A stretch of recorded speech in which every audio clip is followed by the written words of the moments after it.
میں ایک سفر میں تھا، نومبر کا غالباً مہینہ تھا، تو ایک بندہ نا بیڈ شیٹ بسترے کی چادر باندھ کے بیٹھا ہوا تھا۔ کیا ہوا؟ مجھے نہ ہلانا۔ کیا ہوا؟ کہنے لگا ایک کپڑا بھر گیا، ایک شلوار بھر گئی، دوسری بھر گئی، اب یہ بیڈ شیٹ ہے، میں چپ کر کے ضبط کر کے بیٹھا ہوں، اگر ہلا تو ایسے دست لگے، موشن لگے ہوئے ہیں، یہ بیڈ شیٹ پڑی تھی، اب یہی بھی ختم ہو جائے گی، پھر اوپر سردی ہے، میں دھوؤں گا کیسے؟ اچھا، میں نے کہا آپ بیٹھے، میں آپ کا علاج کرتا ہوں۔ میں گیا جلدی، میں نے جا کے نا یہ جاپانی پھل املوک کہتے ہیں، کیا کہتے ہیں اسے؟ املوک بھی کہتے ہیں کچھ۔ اچھا، یہ پھل جو ہے میں لے آیا، اس کو دھو کے میں نے کہا اس کو چھلکا سمیت کھانا شروع کر۔ ایک دیا، دوسرا دیا، تیسرا دیا، 2-4 میں نے کھلا دیا۔ میں نے کہا یہ آپ کا فائدہ ہو جائے گا، اور واقعی میں نے دیکھا تو پھر وہ چلتا پھر رہا۔ کیا ہوا؟ کہنے لگے وہ مجھے فائدہ ہو گیا اور جاپانی پھل سے مجھے نفع ہوا۔ آج کل آیا ہوا ہے، ہمارا موسم ہے، اور یہ کشمیر اور یہ پہاڑوں کی آپ کے بہت بڑے بڑے درخت میں نے دیکھے اس کے، اور بہت خوبصورت لگتا ہے۔ معدے کی تیزابیت کا علاج ہے، اپینڈکس نہیں ہوگا جو استعمال کرے گا۔ گلے کی خراش، نزلے زکام کا علاج ہے۔ یہ ابھی موسم تبدیل ہوگا نا، اللہ پاک جاپانی پھل لے آتا ہے، یہ موسم تبدیل ہوگا۔ اور پرانے نزلے زکام کا علاج ہے، اور جس کو پرانا کیرا ہو، دائمی نزلہ ہو، اس کا علاج ہے۔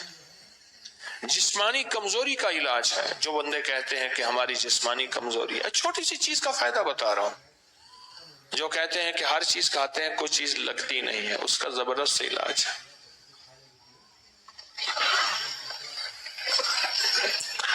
ایک بندہ، میں نے ایک دفعہ ایک چیز کا فائدہ بتایا، اس نے گھر جا کے بتا دیا، کہنے لگا ہاں تیرے پیر نے وہ چیز بیچنی ہوگی اس لیے۔ انہوں نے کہا ابا نہیں، انہوں نے کہا نہیں ہم نے بال ایسے دھوپ پہ چٹے کیے ہیں، سفید کیے۔ ابا کہنے لگا ہم نے بال ایسے دھوپ میں سفید کیے ہیں، بھائی پیروں کے پاس گڑے گر ہوتے ہیں، یہ باہر کوئی خود کھڑا کیا ہوگا بندہ۔ یہاں میرے نام کے فلیکس لگے ہوئے تھے، میں نے منت کر کے اٹھوایا، لوگ سمجھتے تھے کہ شاید میری دکان ہے، اور دکاندار مخلص آدمی ہے، اس نے فلیکس لگوا دیا کہ حضرت کی چلو نام سے کوئی، اور میں نے منت کر کے اتروا دیا، میں نے کہا بھائی مہربانی اتار دے۔ اس نے ایک فلیکس کے بعد دوسرا فلیکس لگوا دیا، ایک پہلے فلیکس ابا والا تھا، ایک گدڑی والا لگوا دیا۔ لوگوں نے مجھے کہنا شروع کر دیا، اور نے کہ جی پہلے ایماندار تھی، اب دکانداری بھی شروع ہو گئی ہے۔ میں نے کہا مجھے تو پتہ ہی نہیں ہے، میں نے بعد میں دیکھا کہ فلیکس لگے ہوئے ہیں۔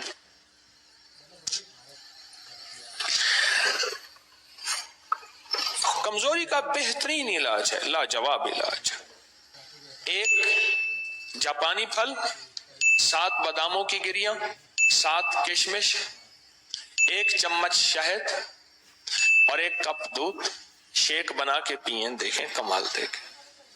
لیکن پہلے یہ باداموں کی گریاں اور کشمش، اس کو پہلے آدھے چوتھائی کپ پانی میں پہلے گھوٹ لیں، پھر دودھ ڈالیں اور شیک بنا کے پئیں، اور اس کا بہترین لبسوس پئیں، لبریز بھی ہو، لبدوز بھی ہو، لبسوز بھی ہو۔ کمزوری کا علاج ہے، زبردست علاج ہے، اور جیسے خود خوبصورت ہے ایسے بندے کو، اور جو حاملہ خواتین اس کو استعمال کرتی ہیں ان کی نسلیں ایسی خوبصورت ہوتی ہیں۔ اچھا، بینائی کو بڑا فائدہ دیتا ہے، بہت فائدہ دیتا ہے، نظر کے لیے لاجواب ہے۔ کیوں؟ یہ پھل ہوتا وہاں ہے جہاں آلودگی نام کی چیز نہیں ہوتی اور کھاد نام کی چیز نہیں ہوتی۔ آپ پہاڑوں کے ان جگہوں پہ جائیں، یہ پھل ہوتا ہی وہاں ہے جہاں آلودگی نام کی چیز نہیں ہوتی۔ ایک فائدہ اور ہے، وہ لاہوریوں کے لیے نہیں ہے، باقی ساری دنیا سن رہی ہے، نظام ہضم کو ٹھیک کرتا ہے۔ لاہوریوں کے لیے نہیں ہے. تو بولے ان کا تو نظام ہضم ویسے ہی ٹھیک ہے. ان کا نظام ہضم تو ویسے ہی ٹھیک ٹھاک ہے، بہترین ہے، لاہور کے لیے نہیں ہے، وہ دوسروں کے لیے، چونکہ پوری دنیا آواز سن رہی ہے، دوسروں کے لیے ہے. نظر کے لیے لاجواب ہے، بواسیر اور قبض کے لیے لاجواب. نان کھاتے ہیں، یا اللہ یا نان نکال یا جان نکال.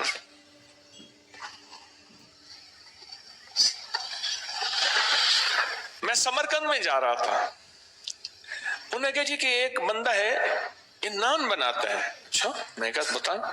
اس نے تندور میں سے ایک چھوٹی سی ٹکیا نکالی، تندور میں سے، سمرقند میں، اور اس کے اندر ہلکا سا قیمہ تھا اور وہ نان تھا. اس لیے وہاں نہ بیماریاں ہیں نہ تکلیفیں ہیں، نہیں ہیں، وہ غذائی اور ہیں. آنتوں کے زخم، اور میں نے کہا نا کہ وہ اس بندے کو بیچارے کو آنتوں کی حرکت موومنٹ زیادہ ہوتی ہے تو اس کو ہم موشن دست، یا بڑھتی ہوئی عمر کے لیے، یہ جو عمر بڑھتی ہے، جب انسان کی ہڈیاں کمزور ہوتی ہیں، جسم کمزور ہوتا ہے، اعضاء کمزور ہوتے ہیں، بڑھتی ہوئی عمر کے ان نقصانات کو روکنے کے لیے یہ زبردست چیز ہے اور بہت کمال چیز ہے، بہت زبردست چیز ہے، بڑھتی ہوئی عمر کے ان مسائل کو روکنے کے لیے. موٹاپے کا بھی علاج ہے، علاج ہی علاج ہے چھوٹی سی چیز اور بہت مختصر چیز ہے، لیکن اس کے اوپر اس کے فوائد بہت زیادہ. چھوٹی چیز زندگی پہ اثر ڈالتی ہے. آقا کا فرمان مجھے یاد آیا، فرمایا کہ جو صرف شفقت کی وجہ سے یتیم کے سر پہ ہاتھ رکھ لے، اللہ کی رضا کے لیے شفقت کی وجہ سے یتیم کے سر پہ ہاتھ رکھے، اس کے سر کے ہاتھ کے نیچے جتنے بال ہوں گے اتنی نیکیاں ملے گی. اور میرے آقا نے فرمایا جو یتیم کی کفالت کرے، ان دونوں انگلیوں کو ایسے فرمایا، وہ جنت میں میرے ساتھ ایسے ہوگا کٹھا. جو کسی یتیم بچی یا بچے کی کفالت کرے، اور میں وہ جنت میں میرے ساتھ ایسے ہوگا، میرے قریب ہوگا جنت. عمل چھوٹا سا ہے، چھوٹے سے عمل میں ایک طاقت بھی ہے اور چھوٹے سے عمل میں ایک تاثیر بھی ہے اور چھوٹے سے عمل میں کمال بھی. میں ایک سفر میں تھا، نومبر کا غالباً مہینہ تھا، تو ایک بندہ نا بیڈ شیٹ